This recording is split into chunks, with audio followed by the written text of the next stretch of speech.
Hello, I'm here. Let me rotate that. There we go. Welcome. It's time for my campaign update and town hall. Welcome. So I am in Georgia right now, and I thought I would go to Plains, Georgia, and see Jimmy Carter there myself, because that's where he's being laid to rest next to Rosalind. And, they had a very successful marriage to be commended, and then also a successful life, long life and everything. And because, I'm about peace and he was about peace, I want to go and get some inspiration from him. My name is Susan Maud Buchser-Lochocki, or Susan Buchser for short, and I am a candidate for President of the United States. Welcome. This is my town hall and campaign update. Now, I wanted to go over my list of things we have to do in the U.S., my to-do list for my campaign. And, I was and still am working on election reform because, we just can't do elections the way that we do now. And there's so much fraud in the system, as we heard last year. Texas having over 1 million fraudulent names since the 90s on their list.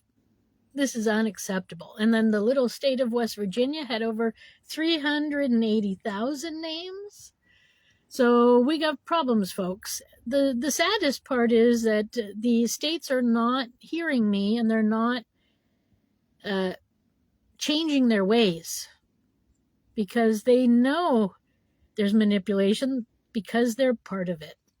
And it's actually not the states, it's the Democrats and the Republicans. They're in on it. We may walk in the door and vote, but there's no guarantee that our vote is going to be counted. And that's what happened to me. I went in to vote, provisional ballot, and they told me, when I called up to find out, the status of my vote, they said, no, my vote was not counted. I'm a U.S. citizen, a daughter of a retired Air Force who fought in Vietnam and is buried in Arlington. And they didn't count my vote. It's not acceptable. I'm a U.S. citizen. My vote needs to be counted. And if that happened to you too, your vote needs to be counted too. So we got people who seem to be in government who think that they know better than you and me. And this is not acceptable. All of our voices have a right to be heard. Whether we like it or not, they do. And by taking my voice and silencing it, that's not acceptable. It's not acceptable. Our founding document, the Constitution, is the law of the land. And it's written by the people, not by the Democrats and Republicans, not by the Christian church, not by the evangelicals, but by the people, you and me and all of us. Regardless of who we are or what political party, or I should say political club, we're in. Now, just because I'm not in the Republican club, and just because I'm not in the Democrat club, or the Green Party club, or the Libertarian club, doesn't mean that my voice doesn't matter. And that goes for you too. So I have a lawsuit pending with the Supreme Court. They need to act on it. So I'm calling the Supreme Court out. Hello, it's time. It's really time now. Okay? We cannot go forward with this. It's crazy. So you need to act. And then, the public, you, me, the people, we need to think, is it so important to have, start the election process like 2 years before the actual person takes office? I mean, is that really important? I think it's not important. I think that we need to change our election process. We need a lot less time, but we need more information, and we need accurate information. And that comes from the election division. They need to give accurate information on who's running for office and give us ways to find out about them. You know, also in West Virginia and in many other states, because I wasn't registered to vote. I mean, I had my passport and I had my driver's license. So everybody knew I was American, or U.S. citizen, I should say. And they knew I was from West Virginia. But because I was not registered to vote, they would not make me official and put me on their websites. And this is also unacceptable. I'm not in a club. You don't have a right to tell me what to do. I am a U.S. citizen. I have the 14th Amendment, which states that you don't have a right to do that to me. So you are infringing on all my rights, my right to be a president, my right to run for office, and my right to vote. And this is just treasonous. It's treasonous. So, West Virginia, you messed with the wrong woman, that's for sure. So election reform. As you know, I have an idea about like a good way to do it because I did it for 20 years that way. So I know something that works. And, Switzerland is a country that has respect for being fairly honest. I mean, there's corruption everywhere. You can't get rid of. There are people who just want to have power. And sadly, a lot of these people are the evangelicals who think they have the God's right. The laws that are for government, that's just for other people.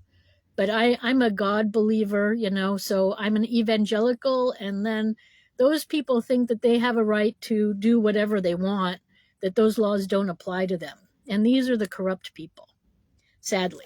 So they're thinking they're doing something for God when they're actually not. And they're doing something for evil. So technically, I would say a lot of the evangelicals are working for evil. And evil falls in the category of the devil, not God. So just to get that straight, because it's unacceptable what some of these people feel that they have a right to do. And I've been watching some videos and podcasts and stuff, so I've been posting a few things about it. This is a religious freedom week. And, right after the fires in California, there was a post going around saying, oh, the people in LA, they should not have mocked God at the Golden Globes or something like that.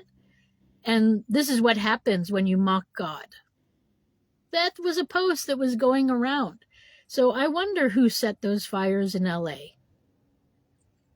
It could be the evangelicals. They feel it's their right to rule the world, basically, and certainly rule all of us. And this is unacceptable. So, election reform is big on my list, and we need to go back to transparency. Paper and pen, where we can trace who voted what way and know the results. So in Switzerland, this is what I experienced for 20 years of voting there. And, it's a good way. There's a lot of transparency. It's really quick. There's no computer software to hide things. And it's very cheap. It saves a lot of money because there is no computer involved. So anyway, I think this is a new way to go forward. And but have a look. It's at my website, susan4usa.com. That's Susan, the number 4usa.com. So what I wanted to say was I was looking earlier for I have like that little placket that I have with all my things that I wanted to do, my to-do list. And I've been slowly working on each one. But of course, when you're not in office, you can only do so much. So I'm still getting thumbs up on the roads, driving around with my ideas all over my RV. So a lot of people like what I'm saying. And, I have approval. Election reform is one. I think, it could be that we need to also focus on, I think the next thing on my list, because I can't find it, so I have to guess a little, is that the next thing on my list was to separate church and state, because we got church very involved. It's time to start taxing the churches, because they're not doing the things that they used to do. They used to feed the poor. They used to house the poor. They used to give education. They used to do a lot of things, clothe the poor, and they're not doing any of that anymore. Certainly not in this country. What they're doing is they're taking money from you and they're spending it on vacations overseas and to give to their buddies, so that their buddies' company can make money. They hire. So recently it was told to me that people were doing missionary work over in Indonesia. And in Indonesia, on this little island, this little town didn't have a night light, like they were just living by the stars. First off, maybe they were happy that way. But anyways, this person and his ministry took a Bible, of course, and then they also took a solar panel with a light fixture so that they could have light at night. Okay, that's nice. But, your money, technically, your tax money and mine went to do that for Jesus, which I don't accept. We are not a God country. We are not a Jesus country. We are a godless country. We have religious freedom. That's what this week is about. The 16th celebrates the First Amendment and religious freedom. And anyway, so because the church doesn't pay tax, then they buy these products from probably somebody in their community, right, in the church community, and then they take them and give them someplace else. So technically, because the church is not paying taxes, but we're paying taxes, they're getting some of our hard-earned money too. So it's not acceptable. This has to stop. The churches have to start paying taxes. And then we need to get everything that says God and Jesus out of all of our laws. I mean, we have a lot of laws, frivolous laws anyways, that need to go away. But yeah, no. And if you're out doing missionary work, you are no longer representing the United States. So if you get in trouble, you need to contact your church, because if you're not out, if we didn't hire you, if the United States didn't hire you to go and be in that country, we have no reason to try to get you home if you get into trouble. So when you're doing evangelical work, you're doing that on your own time through your own church, not through the U.S. government. Sorry. So it's time to, make a distinction between church and government. And we also need to make a distinction between Democrats and Republicans and the government. And it's no longer acceptable that the Democrats and Republicans are in charge of everything. It's treason. They've taken hostilely over our country, and I want it back for me and you, the people. So this is where we are right now with my campaign and with the things I'm doing and election reform. Then the other things are, I think, separation of church and state. It might even be time to go ahead and change the government form around a little bit. I was going to put that off, but it might be time to really send this to you all. I think we need more than just one executive in the executive office. It's too idle making. We depend on one person to lead us to the future, and I just don't think that's a good thing. I think we need to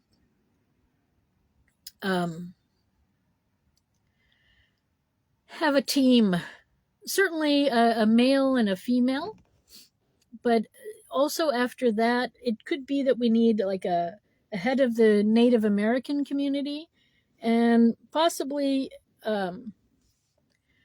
ahead of the Black community, for African American community, because there's still divisions there, and it's a different lifestyle. So we need to also make sure everybody's represented. And then we need, of course, the usual board of directors of the government, which is, we need infrastructure, we need transportation, electricity, and so on, school and everything, all the different leaders there. So I think we need to rethink our government format a little bit. A lot of other countries have moved to a more board design rather than one idol, because idol making is not good, and it creates a lot of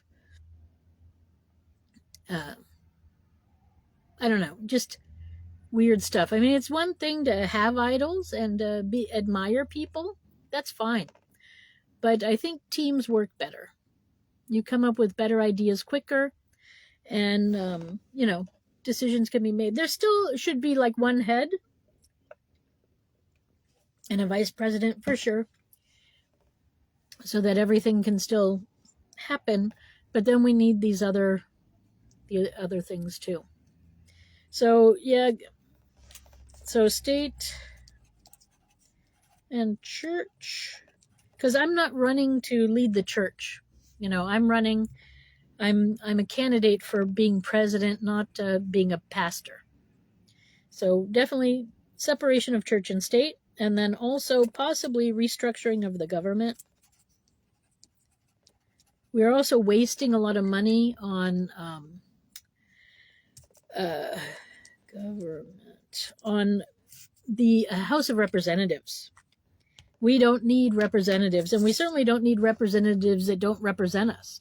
So there's no need to have those people around. And it's a crazy job. As soon as they get in, they have to campaign again. So they're not only not listening to us, they've got a very good salary, and they get an extra home in Washington, and cars and expense accounts. They're very expensive. They're not frugal at all. So I think we can get rid of the House of Representatives is another government reform I'd like to do, and turn you, the people, into your own representative. So there will be votes 3 times a year on various topics, on all sorts of things. You'll be given information in a packet with details about whatever the question is, and you get to help decide where and how the country will do whatever it is that it's doing, whatever the question is, whether it's a law or spending or whatever, or getting into war. I also think that we need to separate the United States into maybe 6 different regional areas, and then have a head of the regions too. So the governors are in charge of their states, and then we have regional heads, and then we have the board of directors of the USA, with a president and a vice president. So this is something I would like to suggest and move forward, because we have we have a big country with a lot of different parts to it, and we have everything. We actually don't really need other countries technically. But it is nice to keep neighborly and be neighborly. And as you know, I also, one of the things I want to do is update our rules for becoming a state, because I think that's something that's kind of cool with our own country, is that we don't have to take over other countries. We can say, maybe you want to be a state, and offer them the opportunity to decide, and let their people decide if they want to be a state. And so for like Puerto Rico, I know there's a group that want independence, and there's a group that want to be a state. So I think I'm not really sure why we need them as a territory anymore. So maybe we need to possibly decide, hey, we don't need you as a territory, so You either become independent or you become a state. So which is it? And let them decide. I'd also like to ask Mexico if they would like to become a state. And, Trump's been talking about Canada. So, yeah, why not? Although Canada is pretty big, maybe we can get a couple of states out of Canada. Maybe it doesn't have to be one big state. I think they have like 4 or 5 states of their own inside the umbrella of Canada. So maybe there we also want to get more than one state out of Canada. And Greenland, sure, if they want to join, I have no problem offering them. I think we should maybe stick to the Americas, though. I was contemplating, also offering things to Europe or anywhere, Asia, Africa, certainly South America too. But I think we should probably focus on our base for the time being, at least for the next 4 years, and focus on the Americas, and especially North America, and especially the USA. So, and it's not in that order. It's actually USA first, then North America, then the Americas, and then the rest of the world. That's my focus. I mean, first of all, it's even the citizens.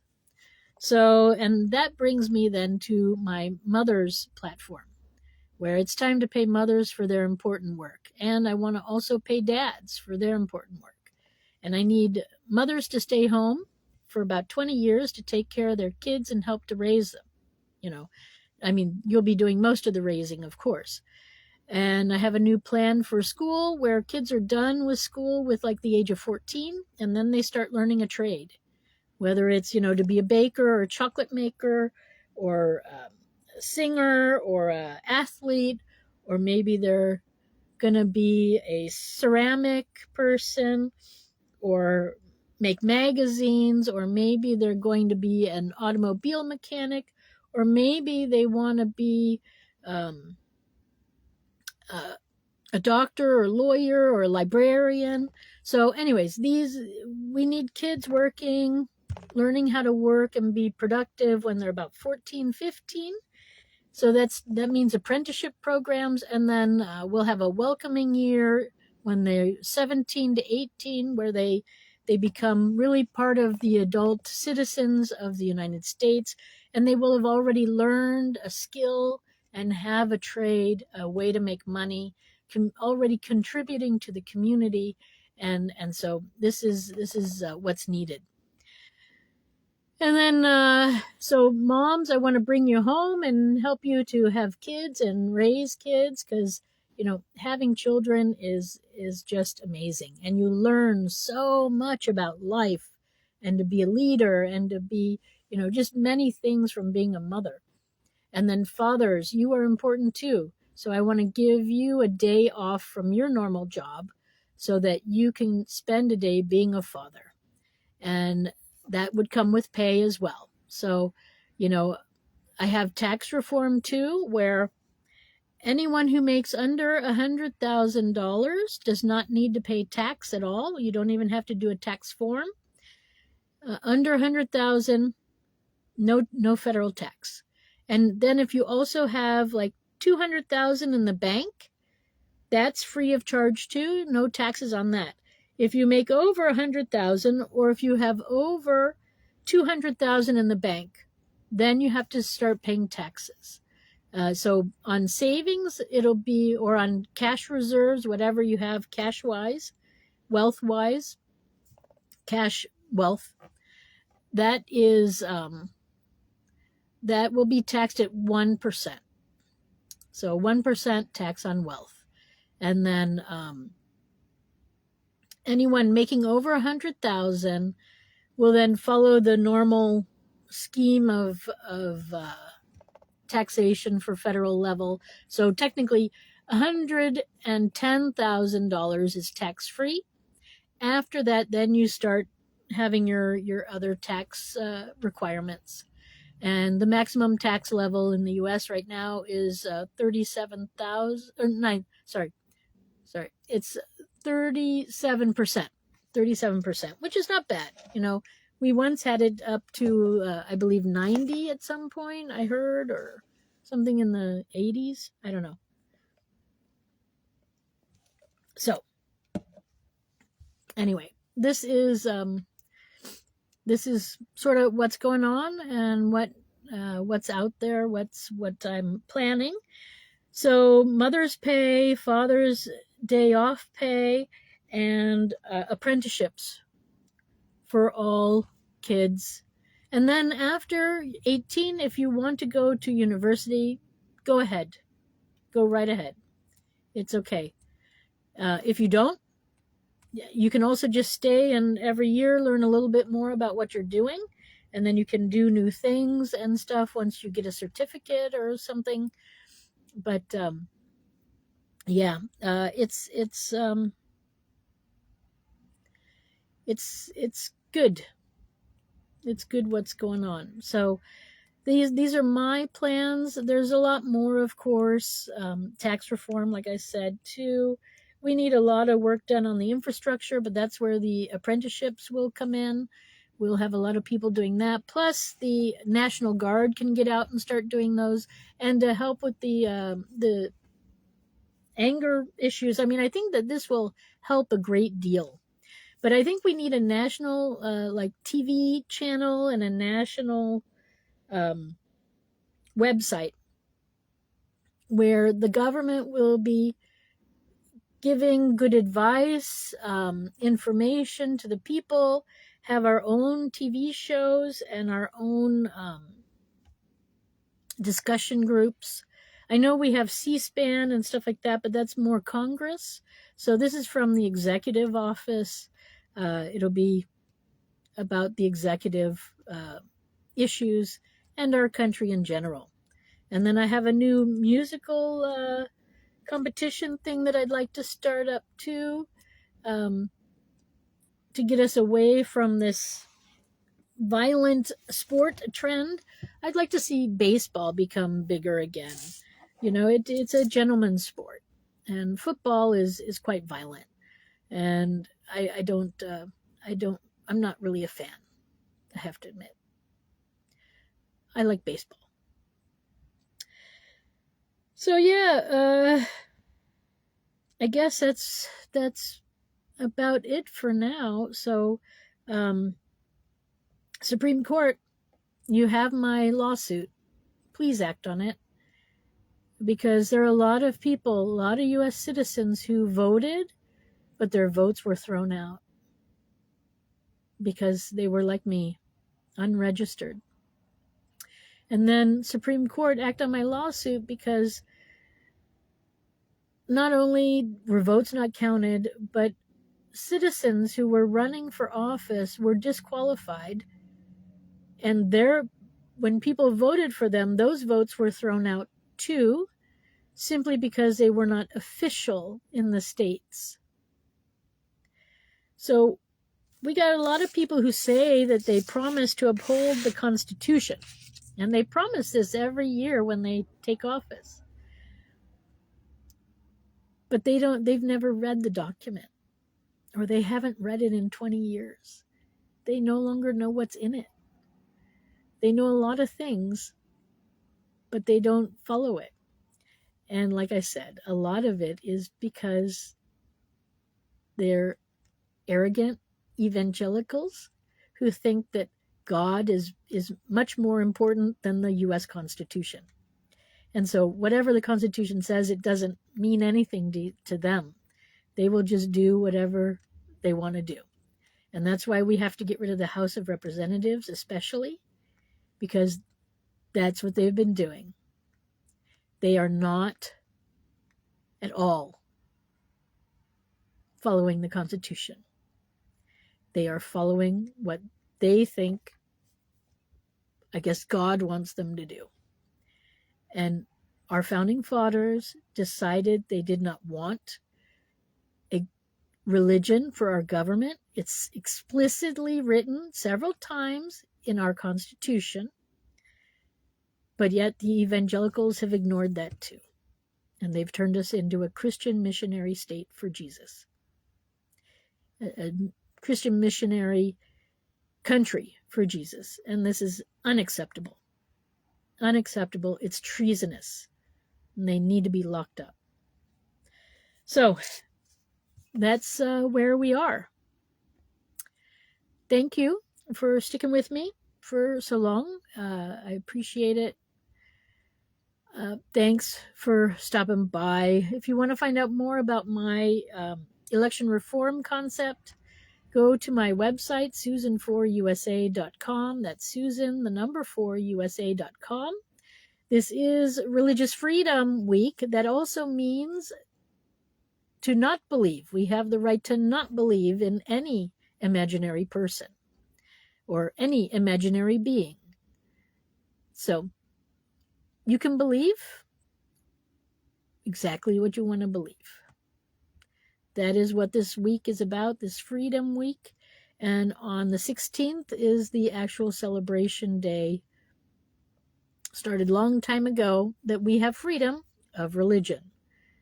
My God, if I had one, would not be better than your God if you had one. And perhaps we don't even have a God, so then we're good. Nobody is better than nobody, right? And we have no reason to have differences, at least belief-wise. And just a reminder to any religious people who are watching, we are one country. We are in this together.